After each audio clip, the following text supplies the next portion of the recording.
예수님을 통해 성경을 읽을 때 구속의 드라마를 이해할 수가 있습니다. 구약 신약 전체의 초점은 예수 그리스도에게 맞추어져 있습니다. 오늘 늦게 보게 되면 기업 물을 자라는 말이 나오는데 영어로는 kinsman redeemer란 말을 썼어요. 친족 구속자, 그가 보아스라는 인물이 나오고 오늘 우리가 아묵이라는 인물을 만나게 됩니다.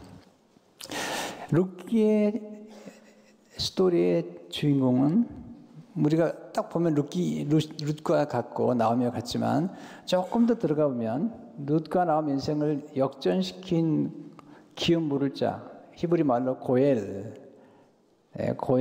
그 보아스의 스토리고, 그리고 보아스는 예수 그리스도의 모형이죠. 자, 여기서 배우는 첫 번째 중요한 교훈은 구속이란 대신 값을 지불하고 사서 자유케 하는 것입니다. 구속이라는 단어. 굉장히 중요한 단어죠. 오늘 이제 1절에 보면 기업 물을 자가 등장하죠. 보아스가 성문으로 올라가서 거기 앉아있더니 마침 보아스가 말하던 기업 물을 자가 지나가는지라. 기업 물을 자란 말이 영어에 보면 the kinsman redeemer라고 그랬잖아요. 지나가는지라. 보아스가 거기에 이르되 아묵이에요. 이름이 없어요. 그냥 아묵이에요.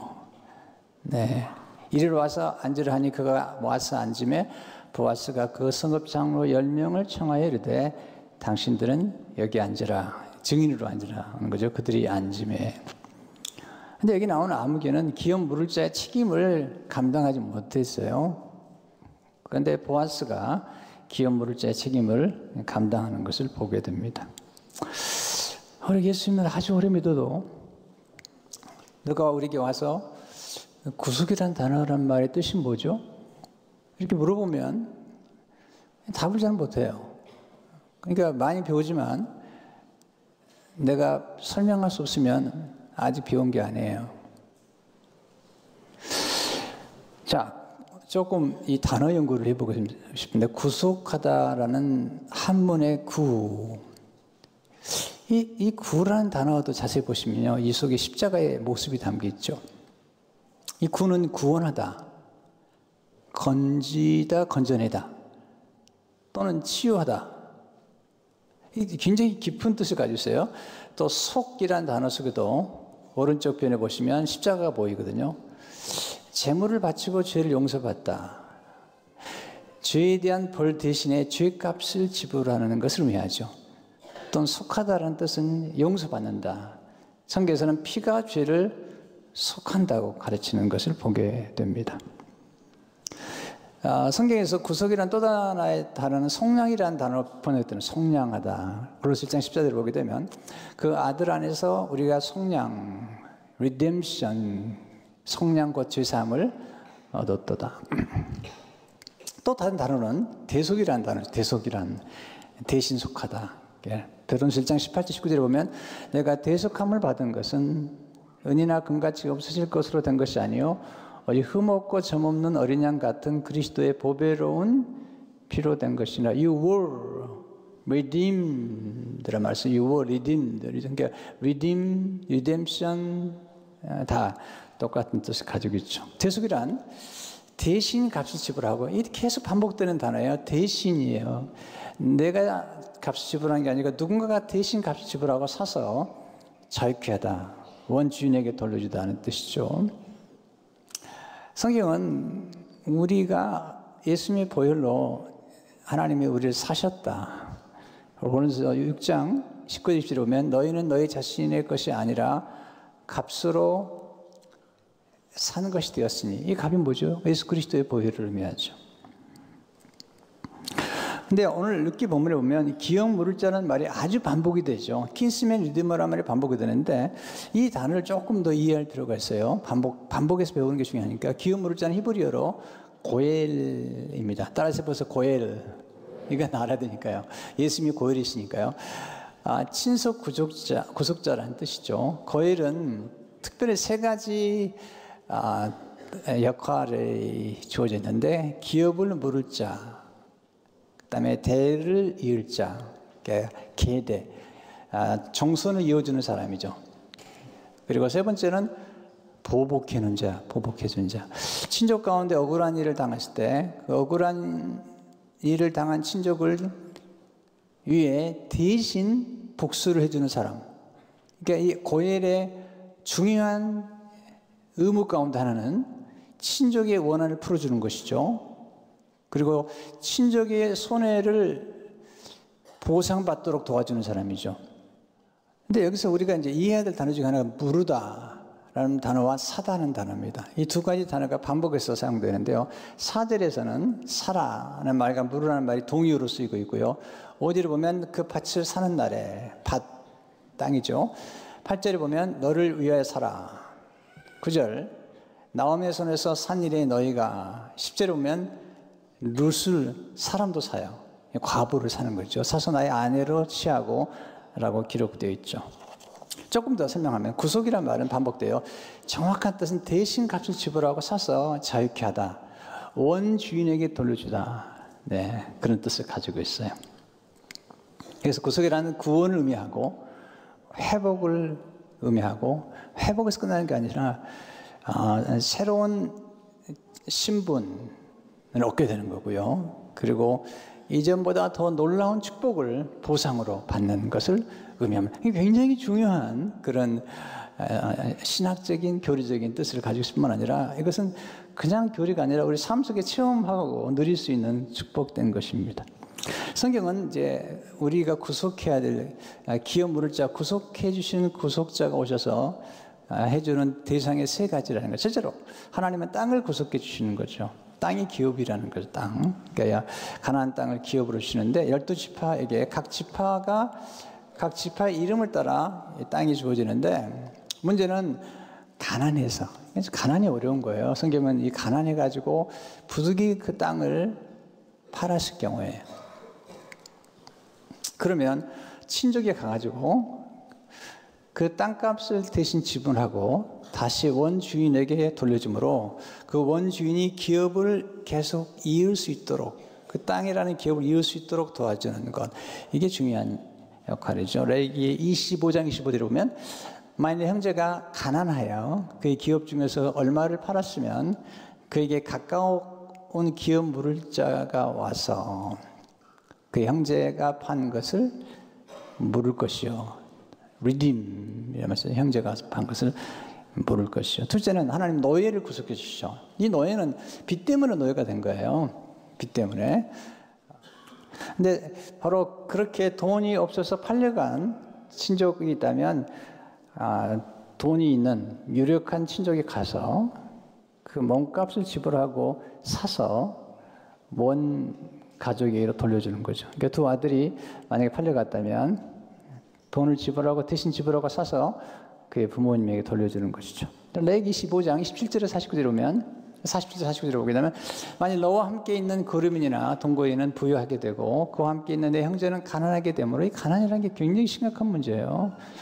그가 너와 함께 있는 거류민이나 동거인 또는 거류민의 가족의 후손에게 팔리면 그가 팔린 후에 그에게는 속량받을 권리가 있나니 그의 형제 중 하나가 그를 속량하거나 또는 그의 삼촌이나 그의 삼촌의 아들이 그를 속량하거나 그의 가족 중 그의 살부치 중에서 그를 속량할 것이요 그가 부유하게 되면 스스로 속량하되. 그러니까 가까운 친척이 이제 속량을 하는데요. 그 아주 가까운 형제가 없으면 이제 삼촌, 그것도 삼촌의 아들이 이렇게 속량하도록 되어 있는 것입니다. 세 번째, 하나는 과부를 구속해 주는 거죠. 과부, 가난하고 불쌍한 과부. 나오미의 남편 엘리멜이 죽었고요. 나오미의 두 아들 말론과 기론이 죽었는데 엘리멜렉의 큰 아들은 말론이죠. 그 말론과 결혼한 룻이 있죠. 근데 지금 문제는 나오미가 베들레헴에 와서 보니까 엘리멜렉의 땅, 자기 남편의 땅이 있지만 이제 가난하니까 땅을 팔아야 되는 거예요. 누구한테. 그러면 친족이, 가까운 친족이 그 땅을 사주면 엘리멜렉의 이름으로 그 기업이 이어지는 거고. 근데 더 중요한 것은 뭐냐면 엘리멜렉의 장손이 죽었기 때문에 그 엘리멜렉의 이름 또 말론의 이름으로 이어줄 수 있으려면 그 나옴이나 룻과 누가 결혼해 줘야 되는 거예요. 근데 문제는 나오미는 지금 나이가 늙어서 아이를 낳을 수가 없는 거죠. 그래서 이제 보아스가 이렇게 하는 거죠. 지금 먼저 이 아무개에게 엘리멜렉이 나오미 모압 지방에서 돌아온 나오미가 엘리멜렉의 땅을 팔려고 하는데 내가 사서 그 기업을 물려줄 수 있겠느냐 그랬더니 그렇게 하겠다는 거예요. 그렇게 하겠냐면 그 땅을 기업으로 받으면 비록 그 기업을 이어주긴 하지만 자기가 그 땅을 경영하게 되는 거죠. 그리고 이 나오미란 여인은 이제 아이를 낳을 수 없기 때문에 이 나오미란 과부를 거둬봐야 뭐 곧 죽을 거고 또 아들을 낳을 필요가 없는 거예요. 아들을 낳아주면 이게 평생 책임을 져야 되는 거예요. 그것도 자기 아들도 아니고요. 그 엘리멜렉과 말론의 이제 엘리멜렉 후손이 되는 거죠. 그래서 모르겠다고 그랬어요. 그런데 이 보아스가 지금 이 아무개가 내가 모르겠다 그러면 큰일 나는 거죠. 왜냐하면 지금 보아스는 누구랑 결혼하고 싶어요? 다 잊어버리셨나? 룻과 결혼하고 싶은 건데 그러니까 갑자기 이 아무개가 물으지 않을 줄 알았는데 물은다고 그러니까 얼굴이 그냥 갑자기 창백해지는 거죠. 그래서 이제 그 다음 이 아무개의 약점을 가지고 이제 들어가는 거죠. 이 아무개는 탐욕스럽고 인색한 사람이에요. 그래서 자기 손해가 받으면 안 되니까 이제 얘기를 하는 거죠. 5절에 보면 보아스가 이르되 내가 나오미의 손에서 그 밭을 사는 날에 그 죽은 자의 아내 모압 여인 룻에게서 사서 나오미가 아니라 룻에게서 사서 그 죽은 자의 기업을 그 이름으로 세워야 할지라 하니 지금 나오미는 뭐 이제 나이가 들었기 때문에 그냥 데려와도 별로 문제가 없는데 이 모압 여자 룻 이 여인은 젊은데 데려오면 룻도 먹여 살려야 되고 또 아이를 낳아도 자기 아들이 아니고 또 거기다가 나오미까지 또 이렇게 같이 붙어서 따라오는 이 복잡한 사건 속에서 못하겠다는 거죠. 6절 그 기업 부를 자가 이르되 나는 내 기업에 손해가 있을까 하여 나를 위하여 물으지 못하노니 내가 물을 것을 내가 물으라 나는 물으지 못하겠노라 하는지라. 이렇게 함으로써 이제 이 아무개는 이제 그 기업 물을 자의 역할을 감당하지 못하는 사람이 되고 이제 보아스가 기업 물을 자의 역할을 하는데 이 보아스의 모습이 예수 그리스도에서 오셔서 우리를 구속하신 것과 똑같은 역할을 하는 거죠. 그래서 보아스와 예수님의 역할이 어떻게 똑같은지 두 번째로 예수님 우리의 구속자가 되시는 것을 보게 되죠. 첫째, 예수님 우리를 구속하기 위해서 우리의 친족이 되셨다는 거죠. 킨스맨. 아까도 얘기했지만 친족만이 구속자가 되시는 거예요. 그래서 친족이 되는 일을 예수님께서 하신 거죠. 히브리 2장 11절을 보니까 거룩하게 하신 이와 거룩하게 함을 입은 자들이 다 한 근원에서 난지라 그러면 형제라 부르시기를 부끄러워하지 아니하시고 그러니까 우리가 죄에 팔려갔기 때문에 죄의 노예이기 때문에 우리를 구원하시려면 예수님 자신이 우리와 친족이 돼야 돼요. 한 형제가 돼야 돼요. 우리에게는 큰 형님이 돼야 되고 또 여인분들에게는 큰 오빠가 돼야 돼요. 그렇게 하기 위해서 오셨다는 거예요. 두 번째, 예수님은 우리를 구속할 수 있는 유력자라는 거예요. 쉽게 가면 노예를 살 수 있고 과부를 살 수 있고 땅을 살 수 있으려면 힘이 있어야 돼요. 쉽게 가면 부자여야 되고 또 능력도 있어야 되는데 예수님은 모든 권세를 가지신 분이에요. 마태복음 18장 18절에 보면 예수께서 나 말씀하셨을 때 하늘과 땅의 모든 권세를 내게 주셨으니. 근데 여기서 중요한 성경의 메시지가 있습니다. 땅을 사는 것 다 가능하지만 사람의 죄를 지어서 그 죄값을 지불하는 그 속량, 그 몸값은 이 인간의 이 죄값을 지불하는 몸값은 우리 인간이 아무리 노력해도 갚을 수가 없다는 거예요. 왜냐하면 우리 인간을 하나님 만드실 때 천하보다 귀한 존재를 만들었기 때문에 천하보다 더 많은 물질과 부요가 있어야만이 성장이 가능하다는 거예요. 그러니까 인간으로서는 어느 누구도 인간의 지은 죄를 속량할 수 없다는 거죠. 이 말씀이 이게 시편 49편 7절 8절의 말씀인데요. 이거 정말 중요한 말씀이에요. 한번 같이 읽어보겠습니다. 시작. 아무도 자기 형제를 구원하지 못하며 그를 위한 속전을 하나님께 바치지도 못할 것은 그들의 생명을 속량하는 값이 너무 엄청나서 영원히 마련하지 못할 것입니다. 이 속량하는 값, 이걸 우리는 이제 몸값이라고 그래요. 속전이라는 말은 몸값인데요. 가끔 우리가 뉴스 보면 소말리아 사람들이 우리 선원들을 이렇게 잡아다가 인질로 잡아다가 몸값을 요구한다고요. 그때 쓰는 용어가 랜섬이에요. 랜섬. 몸값을 요구하는 것이죠. 돈을 주면 풀어주겠다는 거죠. 근데 보통 비싼 값을 요구하는 게 아니에요. 사전에 보니까 대속물, 랜섬이라는 뜻을 보니까 납치 유기된 사람에게 대한 몸값, 또 몸값을 지불하다, 이런 게 랜섬이라는 뜻이죠. 랜섬 머니는 몸값으로 주는 돈을 의미하는 것입니다.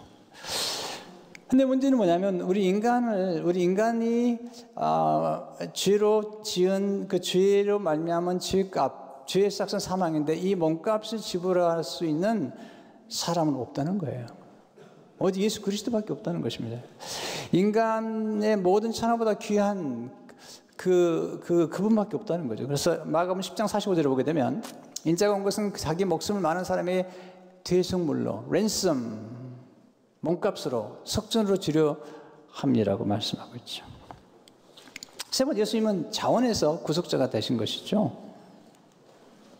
아무리 친족이고 아무리 유력자라 할지라도 책임을 지려고 하지 않거나 값을 지불하지 않으면 구속자가 될 수 없어요. 6절에 보시면 이 암흑의 모습, 그 기업 물을 자가 이르되 나는 내 기업에 손해가 있을까요? 나를 위하여 물으지 못하느니 내가 물을 것을 내가 물으라. 나는 물으지 못하느라 하는지라. 그러니까 이 사람은 기업 물을 자의 위치에 있지만 그의 사명을 감당하지 않은 거죠. 예수님은 그러나 친히 기업 물을 자가 되신 거죠.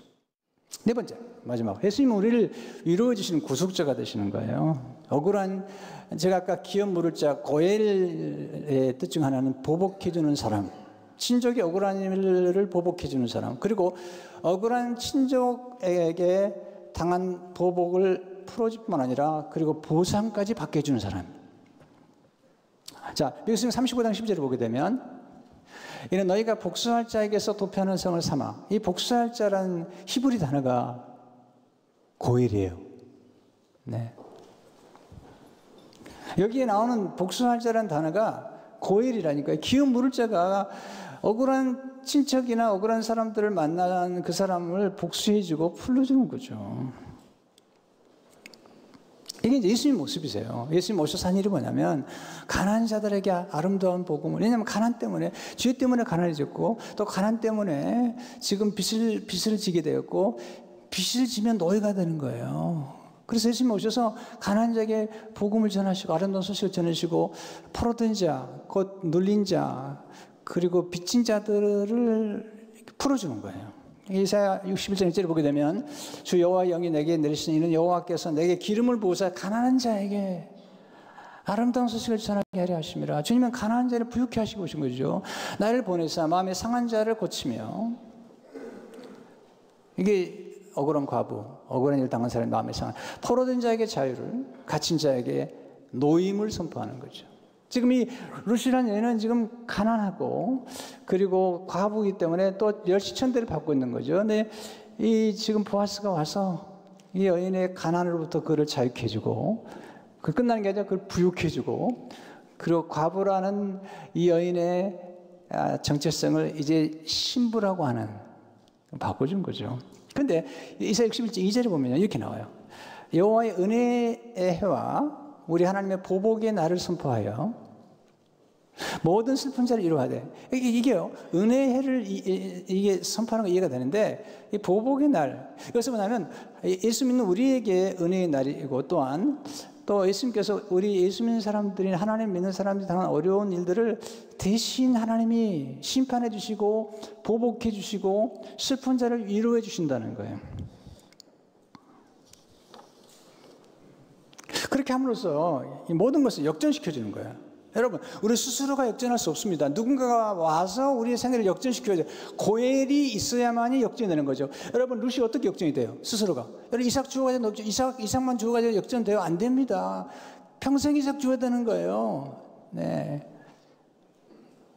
그냥 평생 과부로 살아가는 건데 고엘이 나타난 거죠. 그래서 고엘이 그의 인생을 역전시키는 것처럼 우리 인생에서 살아가면서 인간의 스스로 노력으로 우리 죄의 문제와 우리 인생의 이 죄값을 지불할 수 없어요. 밖에서 오셔야 돼요. 고엘 예수님이 오셔서 우리를 구원해 주시는 거죠. 그러므로 역전이 되는 거죠. 모든 것이 다 역전이. 이사야 61장 3절에 오면 우리 시온에서 슬퍼하는 자에게 화관을 줘. 네, 역전이죠. 슬퍼하는 자가 화관을 줘 그 죄를 대신하며 기쁨의 기름으로 그 슬픔을 대신하며 찬송의 옷으로 그 근심을 대신하고 그들이 의의 나무꽃 여호와의 심으신 그 영광을 나타낼 자 일컬음을 받게 하려 하심이라. 죄 대신에 화관을 주는 거예요. 네, 슬픔 대신에 찬송의 옷을 입혀. 이게 하나님이 하신 일들이죠. 우리는 예수님을 통해서 구속의 은혜를 누리게 된 거죠. 우리에게 이 땅의 기업뿐만 아니라 영원한 기업을 주신 거죠. 히브리 9장 15절에 보니까 그는 새 언약의 중보자이시니 이는 첫 언약 때 범한 죄에서 속량하려고 주구사 부르심 분자로 하여금 영원한 기업의 약속을 얻게 하려 하십니다. 그리고 이 영원한 기업을 얻게 하셨다. 이 땅뿐만 아니라 더 영원한 기업, 그리고 성령을 주셔서 우리를 인쳐줬다는 거죠. 에베소장 13, 14절을 보게 되면 그 안에서 약속의 성령으로 인치심을 받았으니 이는 우리의 기업의 보증이 돼. 성령을 주셔가지고 인을 쳤다는 것은 내 거라는 거죠. 하나님께서 이전에는 마귀가 와서 우리 보고 그러는 거예요. 마귀가 와서 내 거라는 거예요. 마귀의 종처럼 살았는데 하나님이 예수 그리스도의 피로 우리를 사신 다음에 성령으로 인치신 다음에 너는 내 것이야. 하나님, 정말 좋으신 하나님, 우리에게 모든 걸 주시는 그 하나님, 주인이 바뀐 거예요. 이게 구속의 비밀이죠. 그렇게 하심으로 우리 억울함을 풀어주는 거예요. 그래서 고린도서 1장 5절을 보게 되면 그리스도의 권한이 우리에게 넘친 것 같이 우리가 받는 위로도 그리스도의 말만 넘치는도다. 위로만 하시는 게 아니라 이전에 받았던 수치 대신에 보상을 변화하던. 여러분, 수치라는 것은 사랑을 받으면 사라져 버립니다. 다시 말씀드려요. 수치라는 것은 더 큰 사랑을 받으면 사라져 버립니다. 보상을 받는 거예요. 이사야 61장 7절을 보게 되면 너희가 수치 대신에 보상을 변화 얻으며 그들의 땅에서 갑절이나 얻고 영원한 기쁨이 있으라. 그래서 계속 강조한 게 갑절, 이게 중요한 단어예요. 왜냐하면 이사야 욥기 42장 10절도 보면 여호와께서 욥에게 이전 모든 소유보다 갑절이나 주신지라. 이 갑절의 복이 굉장히 중요하다니까요. 이게 왜 그럴까요? 이 갑절의 복이라는 것은 장자에게만 주는 거예요. 그래서 신명기 20장 17절을 보게 되면 장자로 인정하여 그에게는 두 몫을 줄 것이니. 그러면 이 두 몫을 받았다는 것은 장자인데 이 장자가 다른 형제보다 두 몫을 받아서 해야 되는 게 뭐냐면 형제를 부양하고 부모를 공경할 책임이 있는 거예요. 그래서 예수님이 오셔서 예수님 오실 때 그냥 오신 게 아니라 장자로 오신 거죠. 로마서 8장 29절에 오면 그리고 많은 형제 중에서 맏아들, the firstborn, 장자가 되게 하려 하심이라. 그래서 예수님이 우리에게 장자로 오셔서 하나님 아버지를 공경하고, 그리고 원래 하나님의 자녀가 되었던 우리들이 마귀에 팔려서 죄에 팔려갔던 우리들을 이 맏아들이 오셔서 찾아내요. 우리를 구속하시고, 그리고 우리를 예수님과 똑같은 장자로 삼았다는 거죠. 이게 히브리 12장 23절의 말씀이죠. 하늘에 기록된 장자들의 모임과 교회와. 여러분, 엘리사가 엘리야에게 구했던 게 갑절의 은혜잖아요. 하나님께서 우리들에게 이 갑절의 은혜 주신 까닭은 이 갑절의 은혜는 장자가 되었다는 거죠. 이제는 하나님 예수 그리스도와 방불한 그런 위치. 예수님은 아니지만 예수님과 방불한 그런 위치에서 축복을 많이 받아서 책임을 지라는 거예요. 여러분, 교회가 성장하고 많이 자라게 되면 이렇게 책임을 지는 거죠.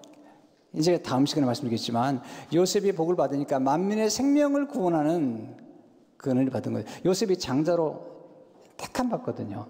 야곱 형제 아들 가운데 그 당시 요셉이 장자가 돼서 더블 포션을 받아요. 그래가지고 자기 형제를 보존하고 부모를 공경하는 일을 하는 거거든요.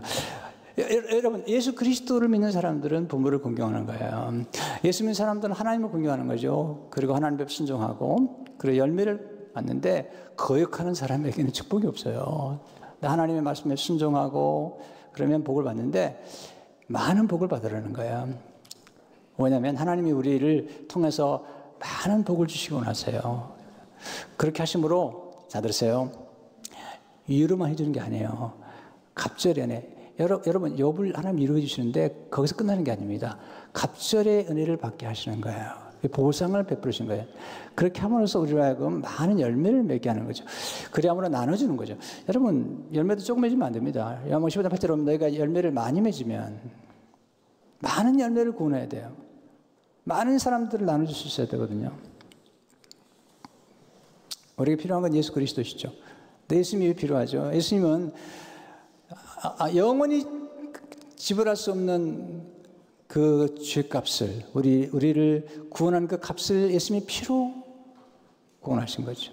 이게 성취 아니에요. 이게 예수님이 십자가 돌아가심으로 몸으로, 우리가 똑같은 몸으로 우리를 구속하시고 그 영원하신 하나님의 아들, 하나님의 피로 우리를 구속하셔서 우리를 사서 하나님께 다시 돌려드리고 또 우리로 하여금 장자의 직분을 받게 하시고 우리를 위로할 뿐만 아니라 우리로 하여금 더블 포션을 받게 만들어가지고 수많은 영혼들을 구원하는 축복의 통로가 되도록 부르신 것입니다. 여러분, 이 은혜가 여러분에게 있기를 주의 이름으로 축원합니다.